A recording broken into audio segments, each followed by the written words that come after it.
everyone, welcome to my studio. This is Karen Margulis and it is time for another pastel painting demo. So I am glad you're here because I have something really fun in store for us today. I am going to paint on a crazy underpainting.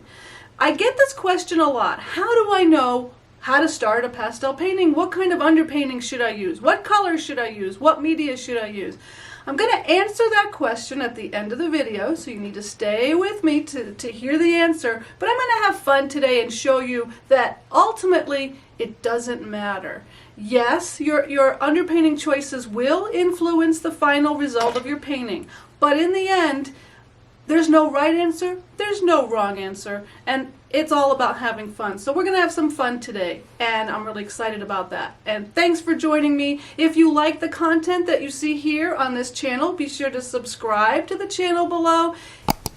Click on the notification bell if you want to be notified whenever there's a new video. And one other thing, if you really want to delve into the world of pastel, then I encourage you to join me on my Patreon page. Your support helps me create this content, but there's 3 years worth of video, lessons, a great community, weekly challenges all over on the Patreon page. So I expand upon what I do here on YouTube over on Patreon, and I'll put the link to the Patreon group below. So if you want to check that out, I'd love for you to do that.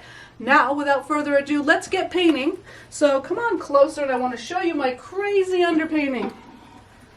Now, this underpainting is actually oil paint that I have thinned out with some minerals, odorless mineral spirit. And why is it crazy? Because it was leftover paint. I had done a series of oil stain underpaintings for some pastel paintings, and I had some paint left over and I didn't want to waste it, so what I did instead was just took the paint that was on my palette and just splashed it on there. We can use oil paint for underpainting for pastel as long as we thin it with odorless mineral spirits of some sort, and so that it is the consistency of tea. There's a couple of spots in here that got a little too thick, so it will be harder to get pastel layers on top of those thicker areas. The key to doing an oil stain underpainting is if you start to see the brush strokes, like the lines from the brush, then it's too thick for pastel application. So you want it to be thin and transparent. So I looked at this crazy underpainting and I thought, what could I do with this? I don't want to waste this piece of paper, but this looks like a lot of fun. There's some really kind of cool drips. I call these spider webs, but they work really well for me for something organic like flowers, wildflowers, or grasses. So I went through my stash of reference photos and I found a photo of a sunflower field. And I thought, you know what, that might be kind of fun, and these colors might lend themselves to some nice sunny, warm. I've got some warm colors, some cool colors for the trees. So actually I think it might be a good fit. So here we go. We're going to do the sunflower field, and what I need to do first is a lot of times when I do a pastel painting, and if you follow me on Patreon, you know this, that I like to slow down and make a plan for a painting. And I do a thumbnail, I do a value study, and I choose my pastels in advance, but because I've got a crazy underpainting, I'm going to go crazy and I'm not going to plan it in advance, and a lot of times that's very liberating. And while I certainly advocate making a plan, there are times when you paint that you just want to let go and have some fun. So I'm going to just very lightly with a hard pastel draw in some big simple shapes. So because I want this to be about the flowers and not the sky or the trees, I actually need to put in the horizon line, and I put it, and what did I do? But my brain divided it almost perfectly in half, and that is not a good compositional thing. So we're going to cross this one out, and we're going to raise the horizon a little bit, and then I'm going to indicate where some of those tree shapes are, and I'm actually going to make them smaller than they are in my photo, because I want them to feel like they're further away. Now, as far as the sunflowers, I am only going to put in the larger flowers. So any flower that I think will be larger than an inch in my painting, I'm going to draw them in so that I have room for them. This guy's going to be sticking up over the trees, and then these are going to be in front, so they're going to be larger. Then there's going to be all these small ones in the background, and we will address those when we get there. Where I'm putting them, I'm not really looking at my photo as far as where I'm putting the flowers, but I'm trying to arrange them in such a way that they kind of zigzag through the field and then back up into the sky, so that the eye has this wonderful visual journey through this field of sunflowers. So that's my initial drawing, and that's as far as I'm going to take it. Now let's move on. I want to talk to you quickly about the pastels that I'm going to be using for today. I am going to be using a set of Terry Ludwig pastels. This is the Floral Landscape set. It's a set that I curated for Terry Ludwig pastels, and I love it because you can paint anything with it, any kind of landscape. Doesn't have to have flowers, but it's perfect for today because we do have flowers. And then I think I might use some of these. These are Schmincke half stick pastels, and I've been reviewing this set. There's 120 pastels in this set. I've been reviewing this set this month over on Patreon. So they are very, very soft, and they make great finishing marks, so we might need to use those kind of like icing on the cake. Alright, let's get started. So, we've got the crazy underpainting, we've got our initial drawing. The first thing I'm going to do is, because we already have an underpainting in place, I don't really need to do any kind of block in. I'm going to just start right away with the softer pastels. And the first thing that I need to do is reinforce the darker areas. I want to reinforce the darker areas, and I'm looking for a dark blue. Now, because the underpainting is really interesting, see these drips are kind of cool, I don't want to cover them all up. So I'm going to use a very, very light touch. And what I'm doing with this dark blue is I am creating a pathway of dark along that zigzag shape line that I established. I call this a foundation pathway. It's something that I put underneath whenever I'm painting a field or a meadow. And it's just simply to hold the pastels in place, hold the flowers in place so they don't look like they're floating away. And because with pastel we work from dark to light, it's much easier to establish the dark masses in the early stages of the painting. I just went ahead and added a layer of dark red violet, and I think I'm going to also darken the tree shapes. The trees are not going to be as dark once I get going with it, but I need to block them in, or block in those dark shapes to begin with. Because again, pastel, we can always lighten things, we can always modify them and make them,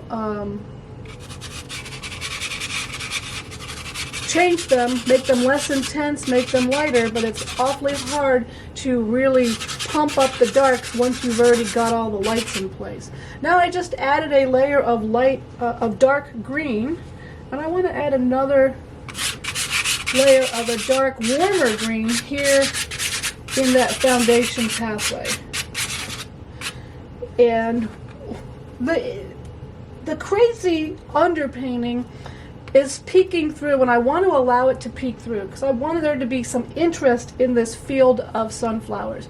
So the next thing that I'm going to do once I've established all the dark areas is I'm going to jump into the light areas, and that in this case would be the sky. So my reference photo shows the sky is kind of an overcast day, but I think I want to, because we have sunflowers, let's make it a sunny day. So I'm going to start with a nice clear blue. This is a little bit darker than I want it, so I'm going to start with a darker value, and then I'm going to add a lighter value of blue, using the side of the pastel to create broad strokes. And get that up all the way to the top. And then I know that as I go lower in the sky, It's going to get a little bit lighter, and it's also going to get a little bit warmer. So I want to then go ahead and use a warmer blue, kind of a very pale turquoise, in the lower portion of the sky. And I'm using this warm blue to kind of carve into my tree shapes. Remember, I drew them initially, and then I blocked them in with a dark, and now I'm carving into them to create some all-important sky holes and to give them a more interesting silhouette. So I'm just carving away. One thing you have to be careful of, though, when you come in with the lighter value in the sky, is you don't want to have a halo of light, you know, outlining your tree shapes. So I'm going to come in with the other light blue and just kind of go back over that area, disguise it just a little bit, pull some of the light up into the sky a little bit further, basically trying to get rid of that halo effect that happens so often when you're painting a sky. You know, and you might end up with a tree shape that's kind of a little weird and funky, and we can address that, we can fix that. Something else happens, though, in a sky, especially if it's a hazy day. You get this kind of hazy glow at the horizon. So I'm going to take a very pale yellow and do the same thing, put some of that warm haze at the horizon. Again, pulling it up a little bit into the sky. I can actually make it a little bit darker. A pale yellow, but a little bit darker than the first one I used. And now we have our sky. The next thing that I'm going to address is putting in some color down into the meadow area. We already have that dark foundation pathway. We have some interesting colors that are in the underpainting itself. But I want to actually add a little bit more color and interest to the field. So I'm going to use a yellow ochre and very lightly add some of this golden yellow on top of my underpainting. Those look similar. I'm also going to begin covering up my foundation pathway. I'm going to use a rusty orangey color for the foundation pathway, keeping a light touch, because remember, I've got that interesting underpainting and I really want it to play a part. Let's go crazy and add a little bit of orange. By the way, how do you know if you have a light enough touch when you're painting? I always like to say the right touch is a light touch, but how do you know if you have a light enough touch? And for me, a light enough touch is when you can still see what's happening underneath that layer. So I used a very light touch here, and you can still see the drips of the underpainting. You can still see the original yellow of the underpainting. Over in this area, I can still see the blue of the underpainting as well as the colors I used for the first layers. So then I know I have a light enough touch. Alright, I'm going to do something else before I move on. And I'm going to take a little bit of Blair Very Low Odor Workable Fixative. And I'm using this fixative indoors because I have plenty of ventilation. But if you are sensitive, by all means use it outside. I'm only going to use a very, very light spray. I'm going to spray the trees and this foreground area. And I do this, it's not completely necessary, so if you don't want to use fixative, you don't have to. But I like to kind of really cement these dark areas in place. It makes them a little bit darker, which is what I want, and then it allows me to go back over and I get a little bit of texture. But I'm going to do something while this dries to the sky.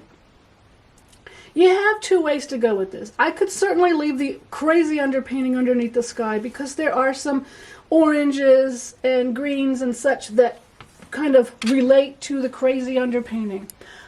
So I could leave it and it would be perfectly fine. But sometimes I want a nice, smooth, quiet sky. And especially when I'm going to have a lot going on in my ground area. So I'm going to take my finger and very lightly flit over the painting like I'm a bumblebee or a butterfly, and I'm going to knit these areas of pastel together so that I get a nice smooth quiet sky. I don't really have to have it completely blended in, but just kind of get rid of some of those spots of color. Now, you have to be very careful in this stage because if you press too hard, you are going to crush those crystals that are in the pastel, and then you remove all of the wonderful luminosity. So I use a very, very, very light touch if I'm ever going to blend with finger. But what I'm doing now is I'm taking a hard pastel, this is a Nupastels, and I'm using it as a blending tool. And so that's another way if you want to have a blended sky, you could certainly use a hard pastel on top of the soft, and it acts as a great blending tool. All right, we're moving on. What I'm going to do is I'm going to now work kind of from the top to the bottom, and that way if any dust should fall, it's first of all going to fall into my tray, but also it's not going to cover up anything that happens down here. So I'll start from the back, work my way forward. So I want to first decide where the sunlight is coming from, because that's going to help determine where I'm going to add the light to the sides of the trees. And you can look at your photo for advice, and in my photo it certainly looks like the sunlight is coming from the right side, so I'm going to illuminate the left or the right side of the trees. So I'm going to come in with a little bit of a warmer green. I'm actually going to do something right on that, but I'm only going to add it to the right side. And leaving the left side kind of darker and in shadow. I think I decided as I was doing this that I want this little section of trees to look like it was further back. So anytime I can create layers and create more depth, it really can help your painting. So to push those back, what I need to do is use a cooler, lighter, duller color. So I'm using a kind of grayed down blue. I think I need to add a little bit of green to it. That got a little bit too pasty looking. But now I have two sections of trees. One section is behind the other. I can still see my... And how can I enhance that a little bit more? I think I need to add a little bit more dark into this area. There's another thing that I'm going to be able to do to help me create a feeling of two layers in the trees, which I'm going to do in just a second. Alright, so let's evaluate where we are. I think we can add a little bit more sunlight to these trees. So I'm going to go ahead with an even lighter yet warmer value, kind of a yellow-green, so I can get that sunlit glow on my trees.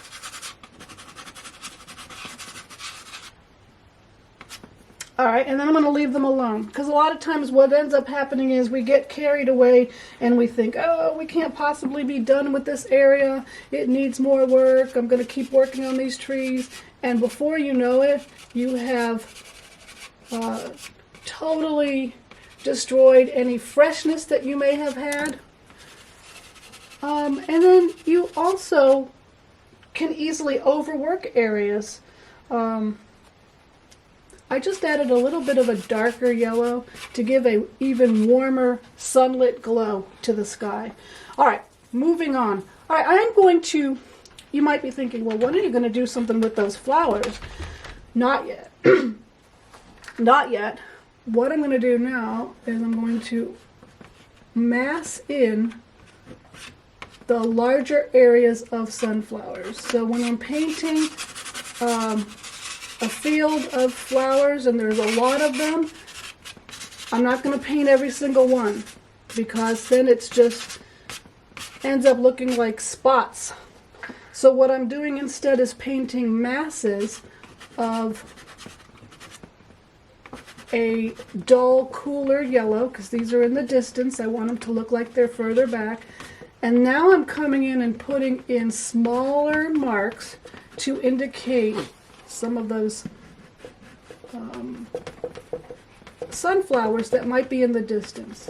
So I start off with big broad strokes, and then I'm coming in with some smaller strokes. And just keep in mind that those flowers are going to get larger and more intense as we come forward into the painting. So that's the start of the flowers. But what about the green stuff? So I'm going to come in and put in some of the green of the foliage, and I'm going to use duller, cooler, lighter greens for the distance. I'm going to break up these masses a little bit with some of the green. And as I come forward, I can still use a lighter, kind of duller green, but a little bit more intense. And then as I come even closer to the foreground, I can use what I consider your typical grass green. And I'm putting it over that foundation pathway that we established early on in the painting. And I want to add some more green, but I think I need to add some more of the larger flowers so we know where they're at. All right, so I'm going to start by painting in the centers of the flowers. So I'm going to come in with a dark, where did I have them? Some of them are gone, so I have to kind of reinvent where I want those flowers. And all at this stage, it's kind of like you want to put them where they make the most sense, where they flow. So we have this guy sticking up. I feel like we need another one right in here, and maybe a rogue larger flower right over in that area. So that's one layer in the centers. Let's add another layer of this burgundy. Oh, we have one guy over here. Some of these flowers we're going to actually hide. We are going to have some of the foliage on top of them. Now I'm going to add a brownish color to these centers. I'm going to actually darken the centers of some of them. So we have the centers in place. We can now put in some of the brighter oranges, some of the petals, and we really want these to look expressive and painterly. So notice one thing that I do when I paint flowers is I don't draw them in advance and color them in, but instead I prefer to just go in and make the marks that replicate the way I think these petals are going to grow. I'll refine some of these. We're going to add detail and clarity to a few of them, and that's actually will help the viewer's eye move around the painting. So we need to make some smaller ones. Remember, they get smaller as they go into the distance. Just a few small ones in here. And right now they're sitting on top of the painting, right? So we have to cover some of those up. Let's add one guy coming off the page right down there. Okay, I'm to the point where I'm going to give it another quick spray, and then I'm going to study it a little bit, and then I'm going to come back and add the finishing marks. So I'm going to give it a spray, and I'll be right back.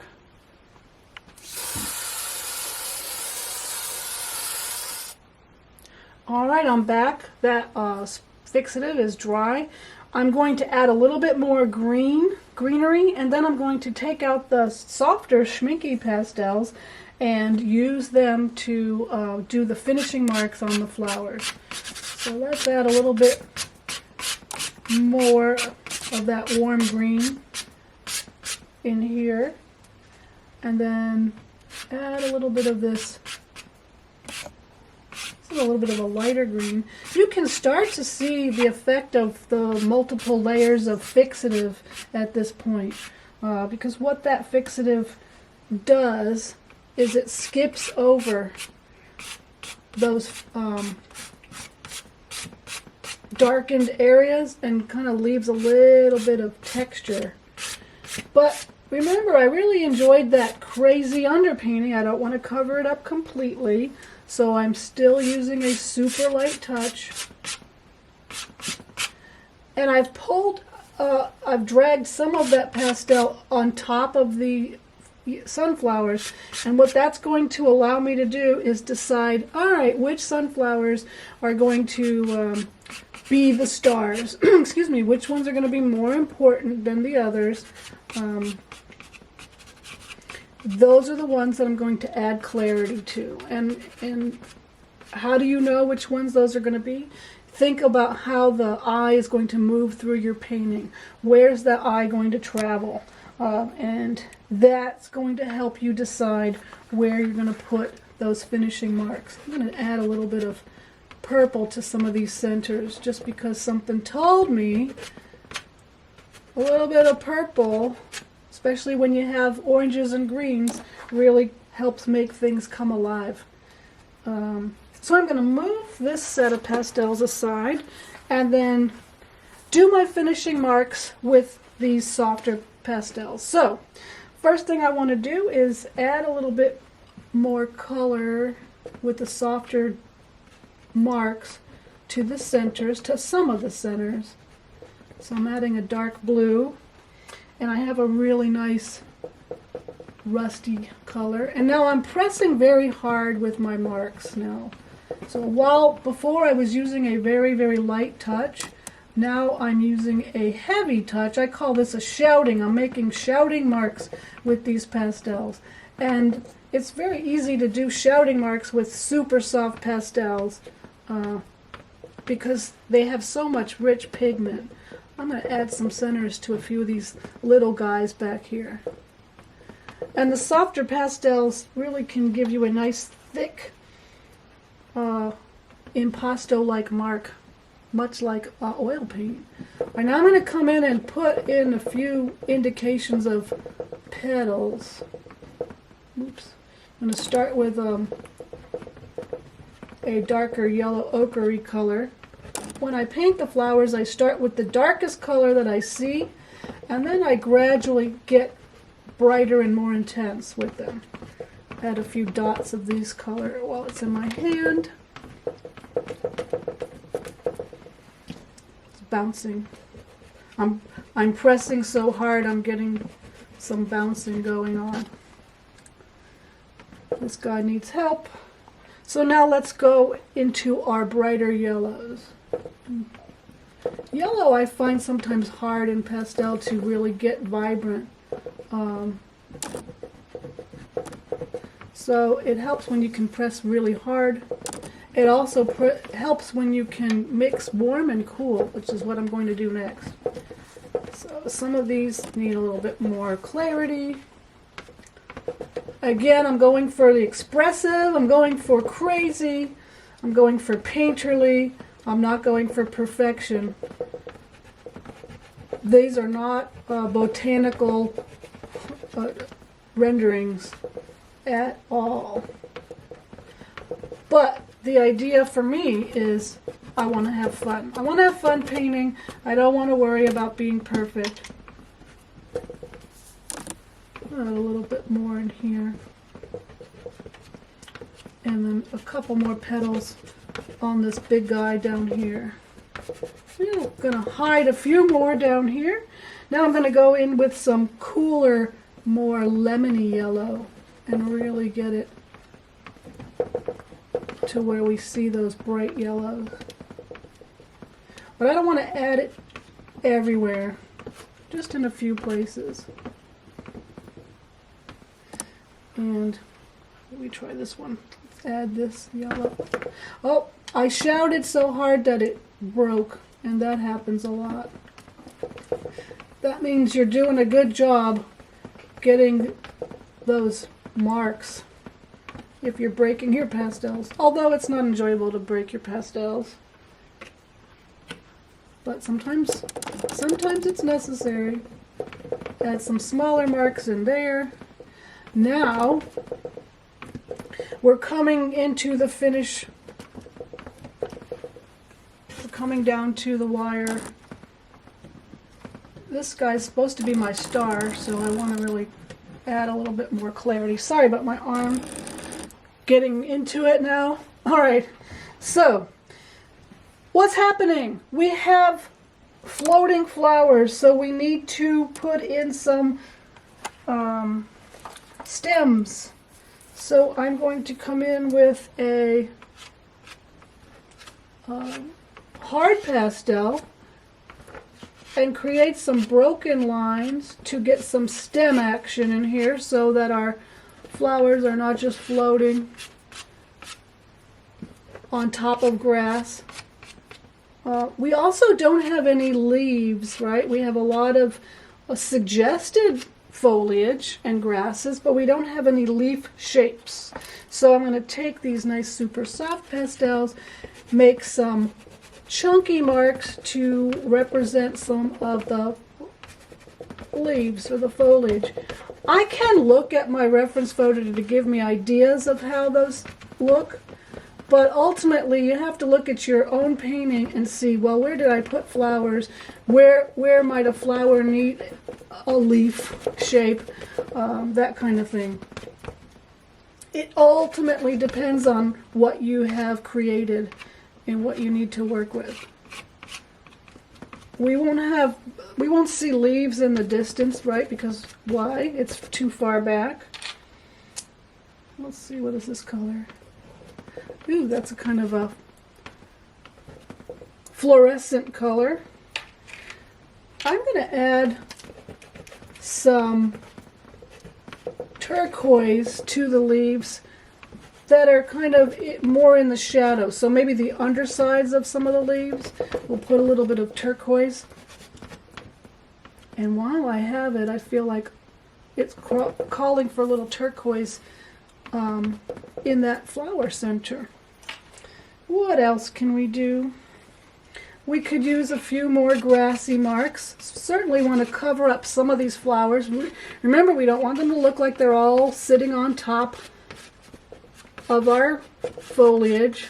So I'm using the top or the tip of these round pastels and creating some linear marks.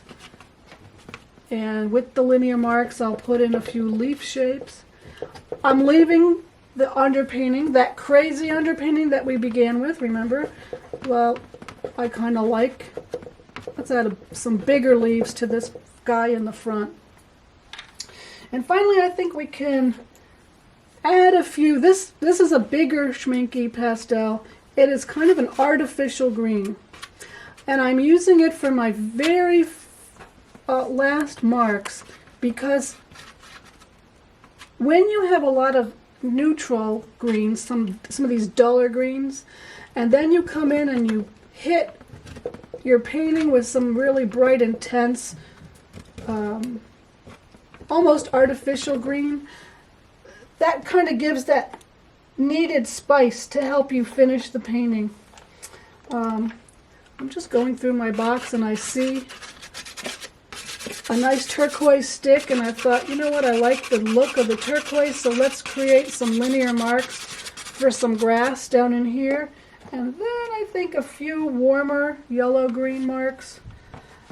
And actually, you get to the point, and I'm there now, where if you don't stop, then any freshness that you may have created in your painting will be gone.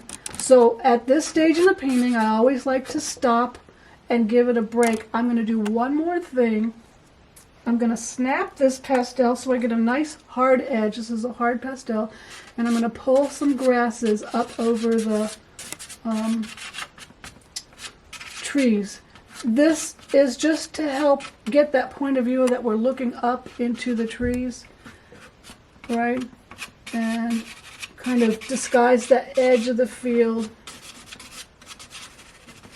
And just to kind of help me promote this idea of my point of view. I think I'm going to go right up into the sky. Again, one might be good, too many might be overkill, so I'm going to stop.